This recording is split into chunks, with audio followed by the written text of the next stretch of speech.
Hi, it's Murdock's Music Minute. Wouldn't you agree that the 60s were a time when things were still a little bit simpler, at least in pop music?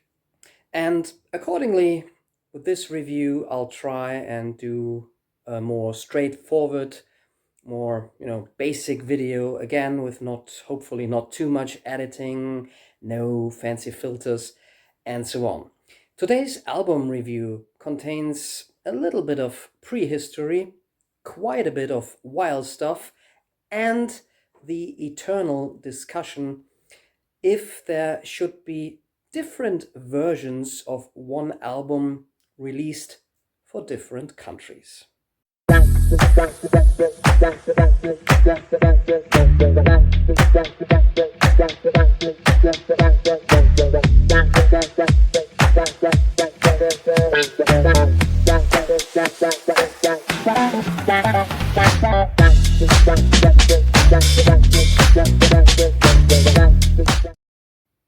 For most music listeners nowadays, the 60s denote something like the Stone Age of rock and pop music.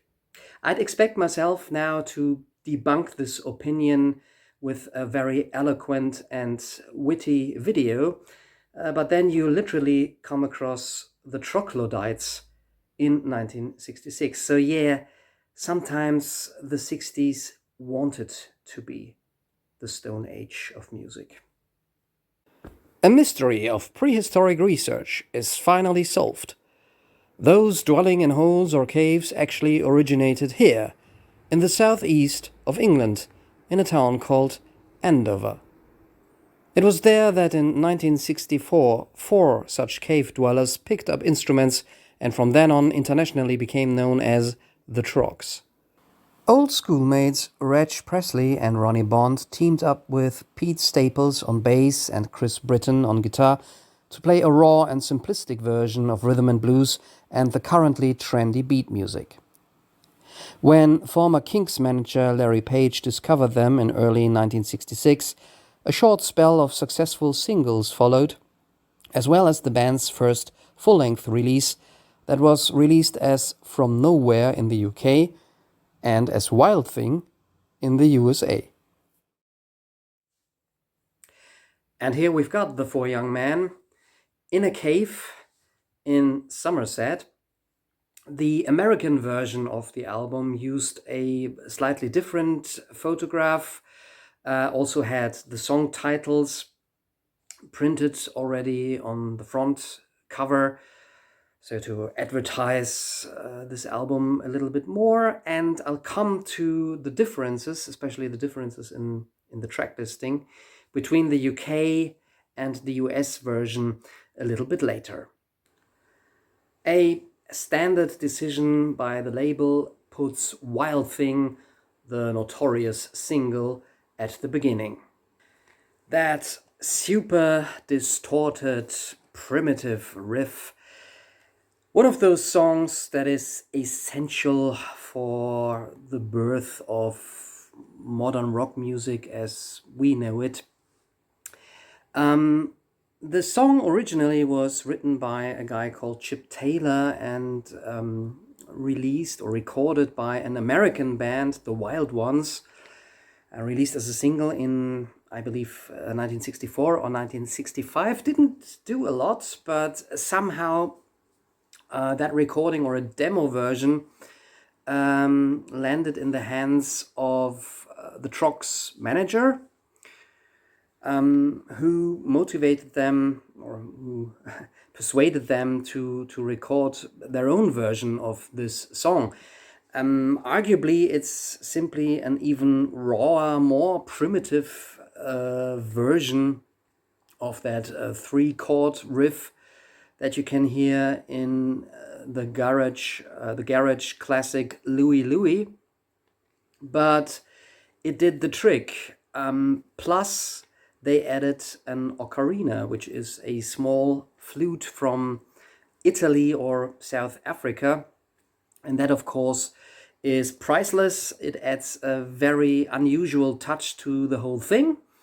And of course, in 1966, the whole song, the lyrics and especially the delivery from Reg Presley was pretty risque.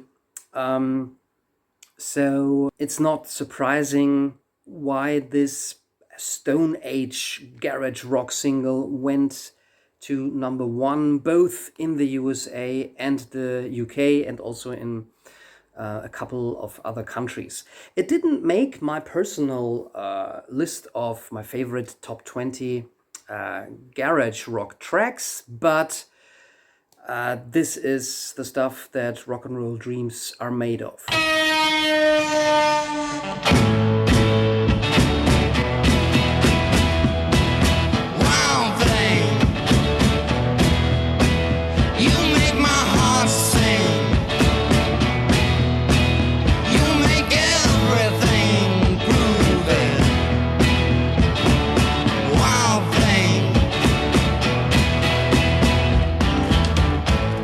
This then is followed by the Kitty Cat song.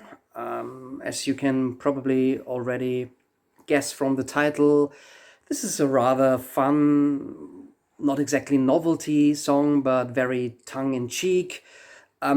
It's a rhythm and blues or beat song, typical style of the mid-60s. I personally like the lyrics. They are very playful, tongue-in-cheek as mentioned. They give a bit of a ironic spin to the typical blues motif of, the bluesman moaning about his woman. And personally, I'm a cat person, so that song is pretty alright with me. Track 3 then is a song called Ride Your Pony. It's a cover version. Your typical rhythm and blues jam. It sounds a bit like CC Rider maybe, but not as refined.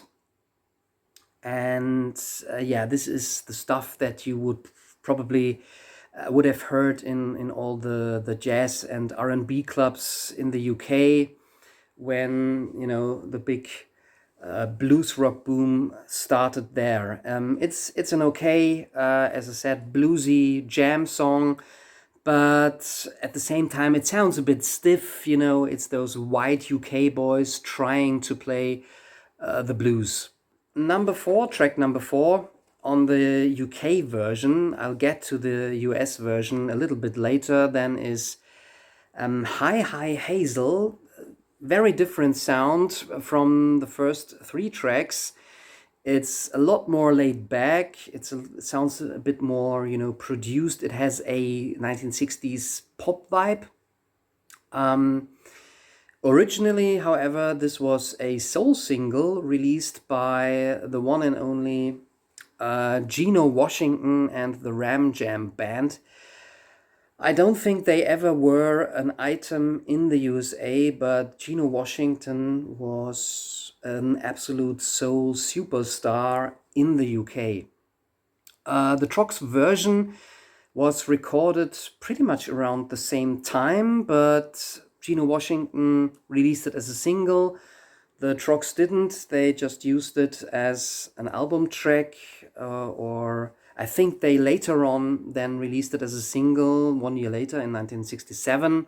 It's a slightly sleepy, mellow, but at the same time quite lightweight 60s pop song, very much in the vein of maybe the mid-60s Kinks, or even more so the Lovin' Spoonful. Hi, hi, hi, Hazel.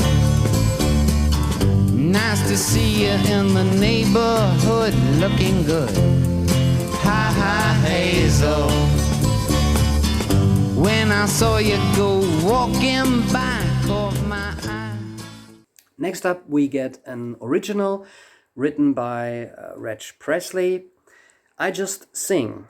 A very minimalist track, basically just 2 chords. What makes this interesting, though, is that there is already a slightly psychedelic style woven into the song, especially the guitar solo, I think tries to evoke a kind of Middle Eastern flair. Yeah, it's a kind of Baroque pop meets psychedelic garage rock. Interestingly or ironically, Reg Presley is a rather one-dimensional singer, so it's a bit funny to hear him sing a song called "I Just Sing." But yeah, this is an interesting little track, mostly because it's an original that tries to do something a little different. Side A closes with Evil, which is a standard blues song. It sounds very much as if it had been recorded live in the studio.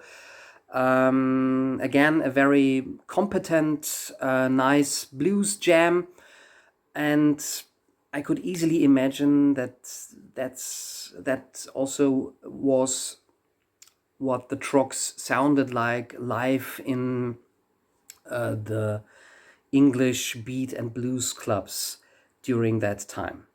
Side 2 begins with another original. The second side overall has more original material, all written by Reg Presley, according to the liner notes. And yeah, the opening track of the second side is called Our Love Will Still Be There. Also, quite an interesting track. It actually could have been a very poppy, almost ballad-like Mersey beat song, but then the band opted to add a super fuzzy electric guitar, which turns this into a kind of garage rock rumba pop song. It's a decent tune. I quite like it. I believe that in years to come, when the mountains have crumbled to dust and all the oceans have all run dry and the cars in the street turn to rust, our love will still be there. This is then followed by the inevitable rendition of Louie Louie. Probably hardly any band during that time that didn't play this song. This version is also competently done. It's decent, it's okay. It doesn't add anything new to all the interpretations of Louie Louie. It's certainly not as good as the famous one by the Kingsmen. But for 1966, this version is pretty gritty and very heavy due to the electric guitar sound. The band then does a more or less 180-degree turn with the next song, which is called Jingle Jangle. The title already tells you what to expect in terms of the sound. This song indeed jingle jangles all the way through. It's probably the most Baroque pop sounding track of the whole album. Almost doesn't really fit in with all the other songs. It's very repetitive and meandering with that jingle jangle motif, but personally I'm a bit of a sucker for this kind of sunshine Baroque pop, even though this particular song to modern ears probably sounds like a cliche of 60s Baroque pop, or almost like a persiflage of this style, a song that could have been done by Spinal Tap before they became Spinal Tap. Yeah, but I think I like it. It's a quite charming little 60s pop song. Listen to my jingle jangle about a boy and girl in love. Listen to my jingle jangle and I'll tell you what I'm thinking of. When I'm With You follows another original. This is a more portly, laid-back beat pop song. Yeah, it's the depiction of the sunshine in the summer of 1966, maybe. A nice little ditty, quite harmless, nothing much to write home about, but yeah, a nice little addition to this album. Then we get From Home, another original by Reg Presley, on which he or the band try to, sound a bit grittier again. This is certainly more garage pop than pop. This is certainly more garage rock than pop. The song probably has the best or most outstanding guitar work. There's a really cool rocking guitar solo in this song. Other than that, what's interesting about it is that the drumming sounds quite tribal, which fits the name of the Troggs.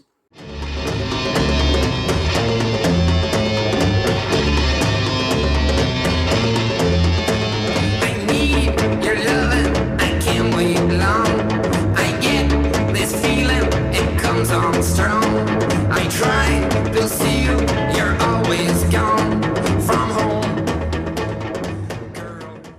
And I think it would have been a better closer than the actual final track that they chose, which is a song called, I think, Jaguar and Thunderbird, a song about cars, and that's a cover version of a Chuck Berry track. And at that point, one really has to say that the Troggs version doesn't even reach half the swing and the swagger of the Chuck Berry original. It's a kind of party throwaway cover version. I think it's a very strange choice to close the album with. The harmony, background, or call and response vocals of the band are a bit highlighted, but overall, maybe if as an executive, as a label executive, I probably would have omitted the song from the album. It sounds more like a kind of outtake or a throwaway B-side.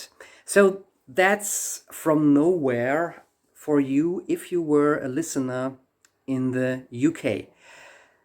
As was pretty common during those days, especially for British bands, the American labels or the American market usually felt that the albums needed to be changed a little bit, either in the track sequencing or even in the choice of tracks overall, to make it more interesting or apparently more commercial sounding for an American audience. This happened to small bands as well as huge names such as the Beatles and the Rolling Stones. I will openly admit that I am a kind of a purist. So usually when it comes to British bands, I view the British original releases as, well, the original releases, because those are usually the albums, the version of the albums that were released for the market first. And also, at least in terms of the Beatles, usually the way that the band themselves intended the album to be like. So the US versions often feel a little bit like rather compilation albums, or that somebody just tinkered around with the original version. Let's see what happened in the case of the Troggs.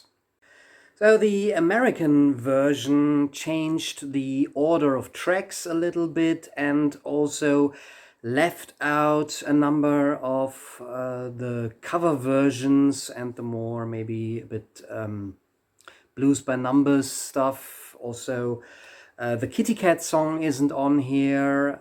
They left out Ride Your Pony and Jaguar and Thunderbird. Instead, we get Lost Girl, which was the first single, I believe, by the Troggs. Also an original written by, again, Reg Presley.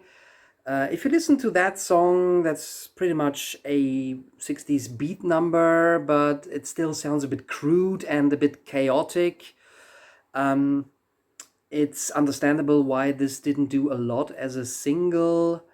Yeah, not the best of their originals, to be honest. However, we also get A Girl Like You, which opens side 2 on the US version. This is a extremely catchy 60s pop rock song. It's also one of the better known songs by the Troggs after Wild Thing. You also can hear that Reg seems to sound more comfortable, or simply a little bit more involved. I think that's often a thing if bands can play and sing their own material. It always has this little percentage of more commitment somehow, also in the vocal delivery, and that's definitely the case with A Girl Like You. It has this very almost childlike, very simple but extremely infectious melody, also vocal melody. And this kind of material, in my opinion, was the best for Reg's voice. And then we get 2 tracks written by their manager, Larry Page, to finish off the US version. First of those 2 tracks is All Day and All of Your Love. No, actually it's just called Your Love, but this one really almost sounds like a rewrite of the Kinks' famous All Day and All of the Night single. Doesn't quite have that brutal energy, but still it's a very good garage rock track. And the final one is called I Want You, which in its turn is basically a rewrite of Wild Thing, but maybe with even a bit more of a gritty, dirty proto-punk energy. This one, by the way, was the B-side to With a Girl Like You, and it's a song that easily can be identified as something that strongly influenced bands like the MC5, or again, I have to mention them here, Iggy Pop and the Stooges. So that's the American version for you. If I got my data and facts right, the album briefly peaked at number 6 in the UK. I've talked about my purism. When it comes to the Beatles albums, I always prefer the British Parlophone versions, also of the early albums. With the Troggs, I have to admit the US version is the better one. Woohoo! USA! USA! USA! Because it makes for, I think, a more entertaining listen to have more of those more or less original songs instead of the rather by numbers cover versions, even though some of those original songs are not very original in terms of songwriting. Overall, the Troggs are another of those very fun 60s bands, somewhere between the more harmless pop sounds of the 60s and an already really wild and aggressive rock style. And their albums are really mixed bags of all the different styles that were floating around in the mid-60s. They try their hands at all of those various styles, a bit of Mersey beat, definitely some rhythm and blues, a bit of Baroque pop, first traces of psychedelia, and then of course very strong tokens of what would be considered garage rock, or later on punk music. This all doesn't make for very essential albums. There is quite a bit of filler on both versions. I would say still check out the Troggs if you're interested in digging deeper into the 1960s scene and all those first steps towards the more modern rock sounds that we all enjoy today, from psychedelic rock to punk rock and even hard rock and heavy metal. All the roots can be found in those sometimes a bit crude and raw mid-60s albums. And if you want to listen to the Troggs besides Wild Thing, as I said, I would recommend actually to seek out the US version of this album, which was also called Wild Thing. So much about the Troggs. I will now go back into my own little hole and listen to more Stone Age music from the 60s, and maybe I will tell you about that in another episode of Murdock's Music Minute. Thanks. I've got a little kitty cat who never chased a mouse, and all she wants to do all day is a lounge around the house.